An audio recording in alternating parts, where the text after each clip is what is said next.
सीताराम मित्रों, जय बालाजी, जय बजरंगबली, जय जय सिया राम।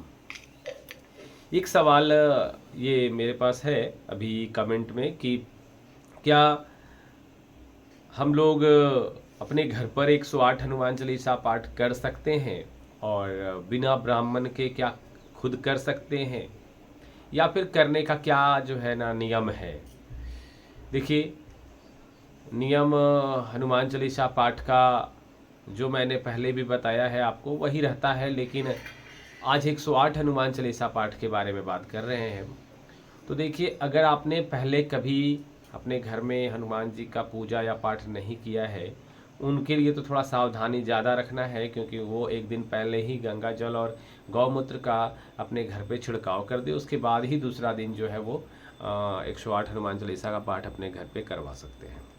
लेकिन जिस व्यक्ति के घर में, जिसके घर में हमेशा हनुमान चालीसा का पाठ प्रतिदिन होते रहता है और वो अपने घर में 108 हनुमान चालीसा का पाठ करना चाहते हैं, तो बहुत ही अच्छी बात है, वो भी कर सकते हैं। लेकिन वो उनको ज़्यादा अब गौमूत्र ये सब की छिड़काव करने की आवश्यकता नहीं है, क्योंकि उनका घर तो पहले से ही पवित्र होगा और वो नियम का पालन करते होंगे। लेकिन करे कैसे? तो देखिए, मैं आपको 108 हनुमान चालीसा पाठ और साथ में हवन भी कर लो, ये बहुत ही अच्छा होगा, और यही मैं आपको बताता हूँ। आप खुद भी कर सकते हैं बिना ब्राह्मण के भी, ठीक है। और चतुर्वर्ण्यम यांसाष्टम गुण कर्म विभागशम, आप अपना गुण कर्म को बदलिए। आप भी ब्राह्मण हैं, ब्राह्मण के जैसा व्यवहार कीजिए, शिक्षा लीजिए, शिक्षा दीजिए, प्योर सात्विक जो है वो भोजन कीजिए। देखिए, धीरे धीरे आप में बदलाव आएगा, ब्रह्म का ज्ञान होगा और ब्राह्मण आप भी हो जाएंगे। चलिए, बात वो नहीं करते हैं, बात करते हैं आज कि आप कैसे अपने घर पे हनुमान चालीसा का पाठ खुद कर सकते हैं। तो सबसे पहले करना क्या है कि एक हनुमान जी का जो फोटो होगा, जिस जगह पे आप पूजा नहीं तो करते होंगे, उसी जगह पे आप पूरी तरह से साफ सुथरा आप अपने हिसाब से कर लीजिए, उसे बढ़िया से स्वच्छ कर लीजिए।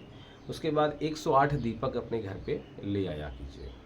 और जब आप एक हनुमान चालीसा पाठ करें, हनुमान चालीसा पाठ आप प्रतिदिन करते हैं, उनके लिए मैं बता रहा हूँ। जो नया कर रहे हैं उनके लिए मैं फिर आपको इसमें थोड़ी देर के बाद मैं आपको उसको थोड़ा बढ़िया से समझाऊंगा। तो जो प्रतिदिन करते हैं उनके लिए तो यही रहेगा कि अपना आप 108 दीपक ले आएंगे और एक हनुमान चालीसा पाठ करेंगे, और उसके बाद सीताराम सीताराम का जाप करेंगे जितना देर इच्छा हो। फिर उसके बाद हनुमान चालीसा पाठ करेंगे। वैसे करके आप पूरा का पूरा 108 हनुमान चालीसा पाठ खत्म करेंगे, और प्रत्येक एक हनुमान चालीसा पाठ खत्म होने के बाद एक दीपक जलाते जाएंगे। इस तरह से आपकी गिनती जो है 108 का 108 क्लियर हो जाएगा, और 108 हनुमान चालीसा पाठ भी आपका पूरी तरह से हो जाएगा। 108 दीपक का अर्पण भी आप हनुमान जी के सामने कर लेंगे।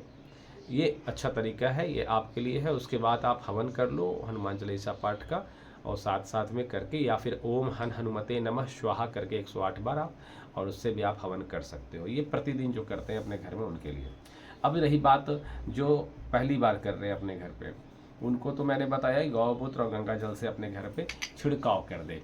उसके बाद दूसरे दिन आप हनुमान चालीसा पाठ करो। उसमें क्या करें कि नया अपने यहाँ घर में फ़ोटो लेकर आए हनुमान जी का, पंचमुखी एकमुखी, जैसा लेकर आपको जैसा इच्छा हो वो लेकर आए। उसके बाद एक छोटा सा पूजा करने का एक टेबल होता है, छोटा सा है ना, उसे चौका हम लोग बोलते हैं बिहार में, तो वो रखें। और उस पर आप क्या करें कि हनुमान जी का जो फोटो है उसे आप वहाँ पे स्थापना दें। पहले एक लाल कपड़ा बिछाए, लाल कपड़े पे फिर आप उसको फोटो को विराजमान करें। और आप जो आसन बैठे, आप अपना आसन भी लाल कलर का ही रखें, ठीक है। और उस पर आप आसन करके बैठे, फिर आप गंगा जल का छिड़काव करें, फोटो पर अर्पण करें गंगा जल, फूल अर्पण करें, माला अर्पण करें, फिर धूप दिखाएं, एक दिया जलाएं। उसके बाद आप अपने अपने आप, जैसे अपने आप को पवित्र करने का भी मंत्र होता है, लेकिन ये सब मैं आपको नहीं बता रहा हूँ। आप स्नान उस्नान करके बैठो, क्योंकि ज़्यादा जाओगे फिर आपको दिक्कत होगी। नहीं, आप एकदम शॉर्ट से समझो, आराम से समझो, जो आपसे हो सकता है। तो बस आप उसी तरह से बैठो। आप गंगा जल अर्पण किए, फूल अर्पण किए, माला अर्पण किए, सब कुछ किए, सिंदूर अर्पण कर दो। उसके बाद एक दीपक जलाओ, दीपक जलाने का धूप जलाओ, दिखाओ, सब कुछ जैसे आपको अच्छा लगता है वैसे आप करो। उसके बाद क्या करना है कि 108 दीपक आपको भी रखना है, लेकिन 108 रखने के लिए आप क्या करें, एक एक दीपक अपने, जैसे अपने बताया अभी मैंने, वैसे ही एक एक दीपक आपको एक हनुमान चालीसा पाठ खत्म करना है और एक दीपक जलाते जाना है। इस तरह से 108 दीपक आप जलाएंगे और 108 दीपों का अर्पण करेंगे हनुमान जी के सामने। साथ में जब भी एक हनुमान चालीसा पाठ खत्म हो, तुरंत जो है ना, सीताराम सीताराम सीताराम, राम राम राम राम, हरे राम राम राम, हरे हरे, हरे कृष्णा कृष्णा कृष्णा हरे, इस तरह का जाप जरूरी है।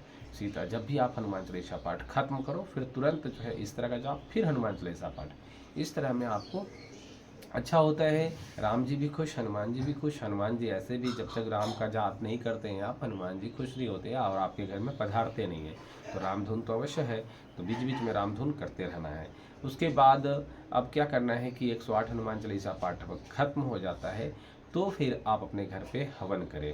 हवन करने का वही है, ओम हन हनुमते नमः स्वाहा, ओम हनुमते नमः स्वाहा, ओम वीर वीराय नमः स्वाहा, ओम अंजने अंजने नमः स्वाहा। इस तरह से आप, बहुत सारा मंत्र है, आप इसमें से कोई एक मंत्र करके जाप कर सकते हैं, या फिर आप सीधा ओम नमः स्वाहा एक बार करके और फिर स्वाहा स्वाहा स्वाहा करके भी आप एक बार शुरू में भी बोल के, हनुमान जी मैं आपको ये धूप अर्पण कर रहा हूँ और मेरी जो भी इच्छा है, मेरी जो मनोकामना है, इसे पूर्ण करें।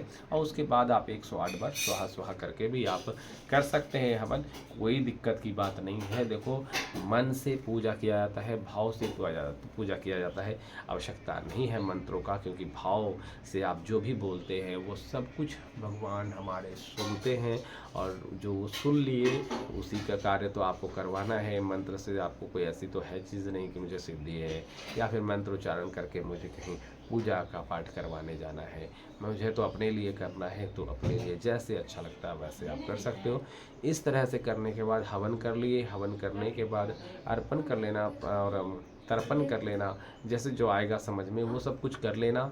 उसके बाद आप वो जो धूप का रहेगा उसे अपने घर में पूरी तरह से दिखा देना, उसका धुआं जो है हर जगह जाने देना, और उसे फिर कहीं छत पे कहीं किनारे रख देना। उस जो राख होगा उसे, जो राख या नहीं, उसे जो भभूति होगा ना, उस भभूति को अपने घर के बगान में, अगर आपका घर में बगान है, यानी कहते हैं ना उसका बगीचा छोटा कुछ ऐसा, तो उसमें डाल देना। अगर वो नहीं है तो अपने घर में जो गमले होंगे उसमें डाल देना। मतलब मैं ये कहने का तात्पर्य है कि उसे आप कहीं बाहर मत फेंक देना, बाहर उसे विसर्जन मत कर देना। जो आपने हवन किया, इस हवन की आहुति को सब कुछ अपने घर में ही रखना है।